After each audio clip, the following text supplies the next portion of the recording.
Are you an artistic risk taker or permission asker? I'm going to help you determine that today here on 5-Minute Mentoring.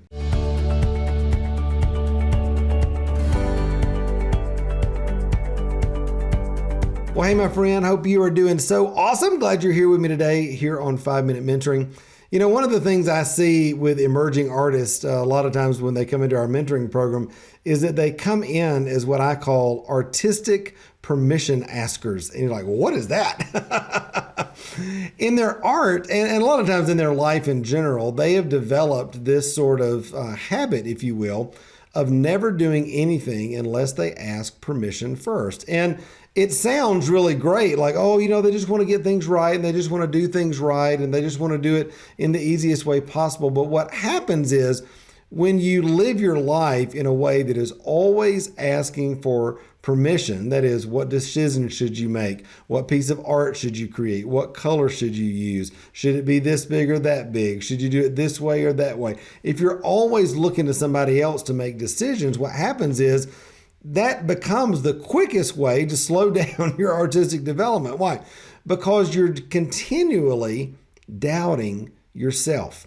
See, a creative risk taker is able to take all the things that they know, all the things that they believe, all the self-confidence that's within them and say, you know what? Even though I don't know how this is going to work out, I'm going to choose to do X or I'm going to choose to do Y. And they don't worry about the ramifications of that because they know that they're not defined by the results. See, this is so huge because I think one of the things that defines perpetual permission askers is that they feel defined by the results. That is, if they do it wrong, then somehow the boogeyman is going to come get them. That somehow their whole art career is going to be defined by that. Somehow their whole life is going to be defined by that. Their relationship with God is going to be defined by that. And so they would rather just color in the lines as opposed to risking the possibility of, quote unquote, doing it wrong. Now, I don't know if this is starting to resonate with you, but there's a lot of people that live their life that way. And you know what? One of the biggest things that causes that? Old dead religion. Growing up in a religious mindset that is very rules and performance based. If you grew up in that kind of situation where you were told you're going to miss God, or you better not do it wrong, or you better act right, or you better not embarrass me, or, you know, all these sort of rules-based performance kind of relationships in your life, then guaranteed 100% that has transferred over to your art. And when it does, it shuts down your art. It shuts down the speed by which you can develop as an artist. It shuts down the freedom by which God is trying to move in and through your life. And so you know what? The great thing to do is you can change your mind about that. You can quit asking permission and you can just receive freedom. Now, I know some of you may be thinking, well, oh my gosh, I can't just do that. Sure you can. You can begin to reframe this idea of doing it right and wrong versus being on a journey with the Lord and realizing that not everything you're going to do artistically or in life or in marketing or in business is going to be perfect. You're not always going to get it right, but no matter what you do, as long as you're engaged in the Holy Spirit in that creative process, walking under the lordship of Jesus, guess what? He's going to be there with you. You're going to learn from that.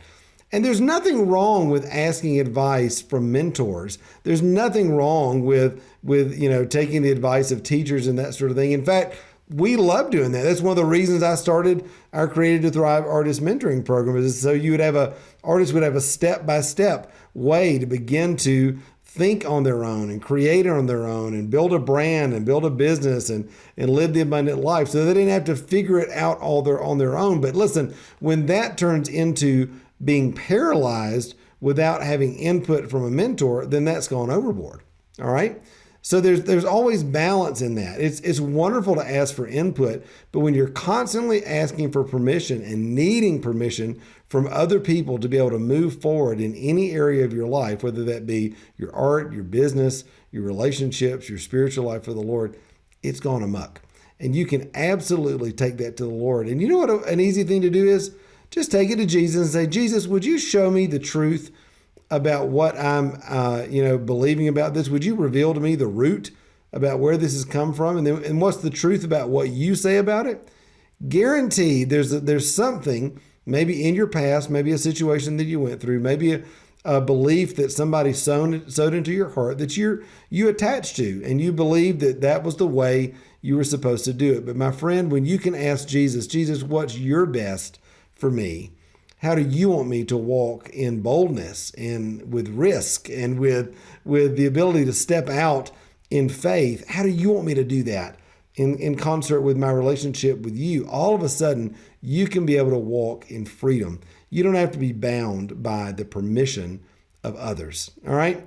Listen, my friend, I hope you will get in the studio today. I hope you will go begin to make a big hot mess and have a have a lot of fun and create something that you've never created before, and not have any worry whether or not it's good enough, it's this enough, you did it right enough, or whatever. You will just get in the studio and begin to create with the Lord. Do that thing that's on your heart and let Him lead you in the process. I promise you, it's a whole lot more fun and it's a whole lot more life-giving than always asking for permission.